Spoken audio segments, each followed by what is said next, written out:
Hi hello friends, ನಮಗೆ ಗೊತ್ತು ನೀರು ನಮ್ಮ ಜೀವನದಲ್ಲಿ ಅತಿ ಅಮೂಲ್ಯವಾದ ವಸ್ತು ಅಂತ. ಸೊ ಇದಿಲ್ದಲೇ ನಮಗೆ ನಿಜವಾಗ್ಲೂ ಬದುಕೋದಕ್ಕೆ ಸಾಧ್ಯನೇ ಇಲ್ಲ ಅಲ್ವಾ. ಸೊ ಅದೇ ನೀರನ್ನ ನಾವು ಸಮಯದಲ್ಲಿ ಯಾವ್ಯಾವ ಸಮಯದಲ್ಲಿ ಕುಡಿದ್ರೆ ಯಾವ ರೀತಿ ನಮ್ಮ ಆರೋಗ್ಯ ಇಂಪ್ರೂವ್ ಆಗುತ್ತೆ ಅನ್ನೋದನ್ನ ನಾನು ಇವತ್ತು ನಿಮಗೆ ತಿಳಿಸ್ತೀನಿ.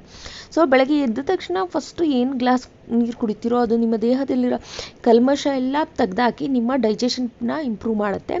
ಸೊ ಮತ್ತು ಎರಡನೇ ಗ್ಲಾಸು ನೀವು 1 ಅವರ್ ಬ್ರೇಕ್ಫಾಸ್ಟ್ಗಿಂತ ಮುಂಚೆ ಕುಡಿಯೋದನ್ನ ನಿಮ್ಮ ಏನು ಇಮ್ಯುನಿಟಿ ಇರುತ್ತೋ ಅದನ್ನು ಬೂಸ್ಟ್ ಮಾಡುತ್ತೆ ಮತ್ತು ನಿಮ್ಮ pH ಲೆವೆಲ್ನ ಮೇಂಟೈನ್ ಮಾಡುತ್ತೆ.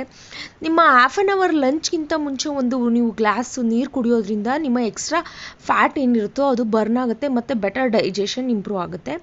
ನೆಕ್ಸ್ಟ್ ನಿಮ್ಮ 4th ಗ್ಲಾಸ್ ಆಫ್ಟರ್ ಲಂಚ್ ಆದಮೇಲೆ 1 ಅವರ್ ಅಥವಾ ಹಾಫ್ ಆನ್ ಅವರ್ ಬಿಟ್ಟ ಮೇಲೆ ಕುಡಿಯೋದ್ರಿಂದ ಪ್ರೀಮೆಚ್ಯೂರ್ ಏಜಿಂಗ್ನ ನಾವು ಕಂಟ್ರೋಲ್ ಮಾಡ್ಬೋದು. ಸೊ ಸಾಯಂಕಾಲ ನೀವು ಕಾಫಿ ಟೀಗಿಂತ ಮುಂಚೆ 1 ಲೋಟ ನೀರು ಕುಡಿಯೋದ್ರಿಂದ ನಿಮ್ಮ ಆ್ಯಸಿಡ್ ಪ್ರೊಡಕ್ಷನ್ನು ಮತ್ತು ಟಾಕ್ಸಿನ್ಸ್ ಎಲ್ಲ ರಿಮೂವ್ ಆಗುತ್ತೆ ನಿಮ್ಮ ಬಾಡಿಯಿಂದ. ಮತ್ತು ನೀವು ಊಟಕ್ಕಿಂತ ಮುಂಚೆ 1 ಗ್ಲಾಸ್ನ ನೀರು ಕುಡಿಯೋದ್ರಿಂದ ನಿಮ್ಮ ಏನು ಜಾಸ್ತಿ ತಿನ್ನಬೇಕು ಅನ್ನೋ ಕ್ರೇವಿಂಗ್ ಇದೆಯೋ ಅದನ್ನು ಕಡಿಮೆ ಮಾಡುತ್ತೆ. ಸೊ ನಾವು ವೆಯ್ಟ್ ಲಾಸ್ ಮಾಡ್ಕೋಬೋದು ಈಸಿಯಾಗಿ.